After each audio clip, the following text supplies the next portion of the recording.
So what is an edge? So we'll draw some inspiration from Mark Douglas. He's written two books, three maybe, that if you haven't read them, I think reading books is a great thing. You get to look at different systems, how different people think, right? Even if it's a book on day trading or a book on completely, towards investing, building your knowledge keeps your brain pretty sharp. But what you don't want to do is, hey, I want one setup and I'll wake up and look at charts all day and just go back to sleep. I think, we need to keep our brains sharp and always be a little bit curious about, what other people are doing, how did they figure it out?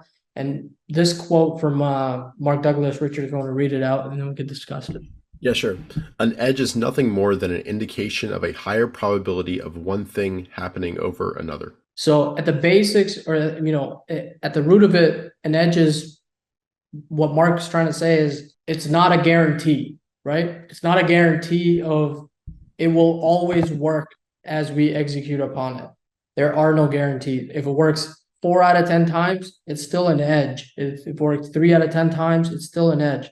The best traders, the win rate doesn't have to be 8 out of 10, 9 out of 10 for you to be successful, right? And our mindset has to be of that nature as well. What we tend to do is, if we describe a setup and a particular edge that we have in the markets, that edge works in certain markets and it doesn't work in another market. And that's perfectly fine, right?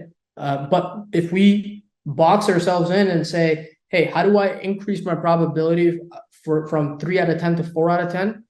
I see that when the market is doing this, if I just avoid this type of market, my output increases from my win rate increases from 3 out of 10 trades to 4 out of 10. That's a huge difference that you can make to your equity curve. That's a huge difference over a long span of time. If you do 50 trades, that makes a big difference at the end of the day. So what Mark's trying to say here is it's nothing more than an indication that you're just a little bit more successful than you're not. And that's what an edge is at the end of the day.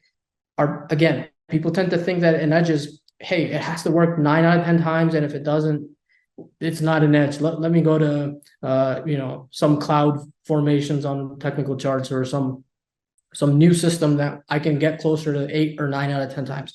That seldom exists. Those signals, I'm telling you, 3 out of 10 is really good. 4 out of 10 is amazing. 5 out of 10 is out of this world. 6 out of 10, you should go and make it proprietary and make sure you don't, share it with anybody else. So let's go on to the next one. This one talks about, Richard, go ahead and. Yeah, sure. And yeah, I was going to reemphasize the fact that an edge doesn't mean it has to work 8% of the time. The majority of traders, they're looking for positive expectancy, which incorporates, if they're right, how much do they make when they're right? If they're wrong, how do they lose when they're wrong? That's a key factor that's incorporated in edge as well. So here we go. Why do casinos make consistent money on an event that has a random outcome? Because they know that over a series of events, that's really key, a series of events, the odds are in their favor. They also know that to realize the benefits of the favorable odds, they have to participate in every event. Yeah, this is a great quote. So this quote, like you said, a series of events where they know that they have a positive expectancy and they know that they will eventually be on top of that, at the end of the day. So they've built a business and a model that's just based on that. And people go there for, it's more about having fun with, family, friends, etc. But that model is just, we as when we place a trade, we don't know what the outcome is going to be. We place a series of trades, and we know that as long as we know that the odds are in our favor, we're going to have a favorable outcome at the end of the day. So casinos and traders, how they operate are very similar. That's why people draw analogies, blackjack analogies, and all of that stuff, because our framework, if it's strong, and we know over a series of trades we'll come out on top, one loss is not going to put us down. 5 losses in a row are not going to put us down, because we have some level of confidence that we've built that when we see this through, we will eventually come out on top, even though in some cases it might be just $1, right? So let's keep going with what is an edge, right? So now we will try to specialize our discussion. Enough of the big talk and like the, how what different people do.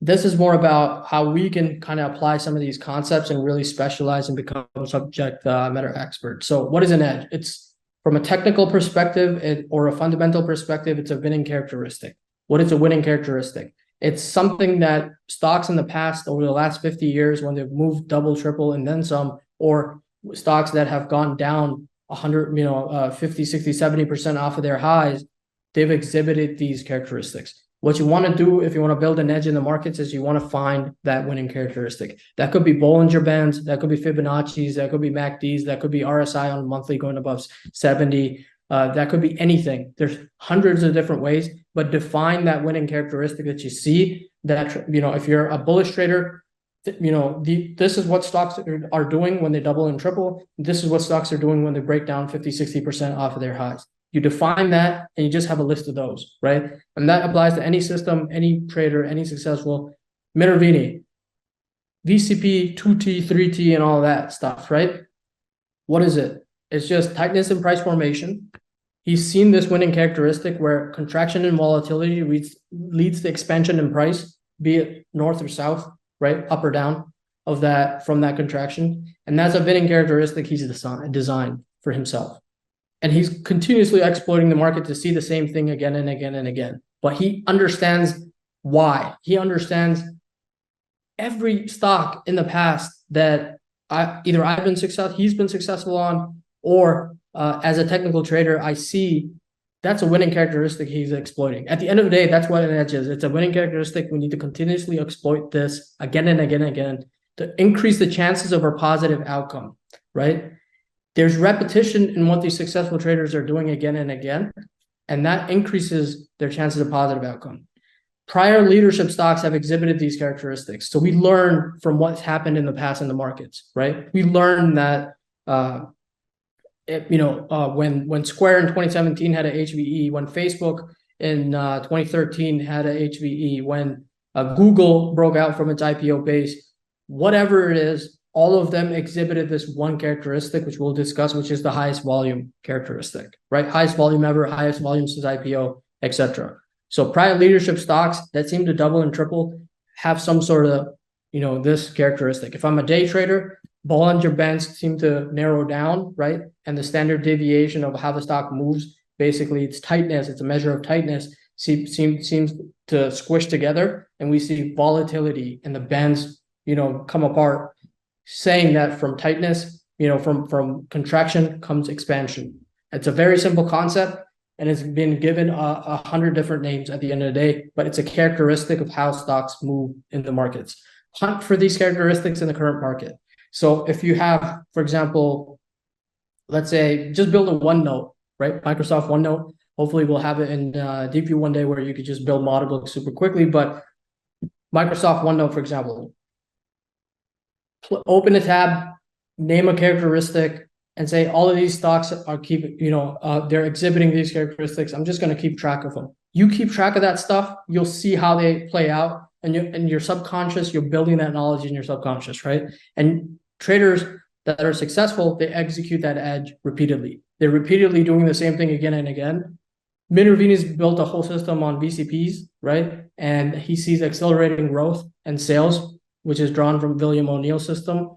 Then he combined Stan Weinstein's stages and described stocks, and he combined 3 successful systems to his own system, right? And it was drawn from William O'Neill's stage analysis and a little bit of himself at the same time. So he built some repeatable patterns and characteristics that he has to watch for, and he studied them by himself. He didn't say, hey, I trust William O'Neill. He says ROE is greater than 17. I must use this or else I'll never be successful. None of them think that way. They think the opposite. They say, this is what worked for William O'Neill.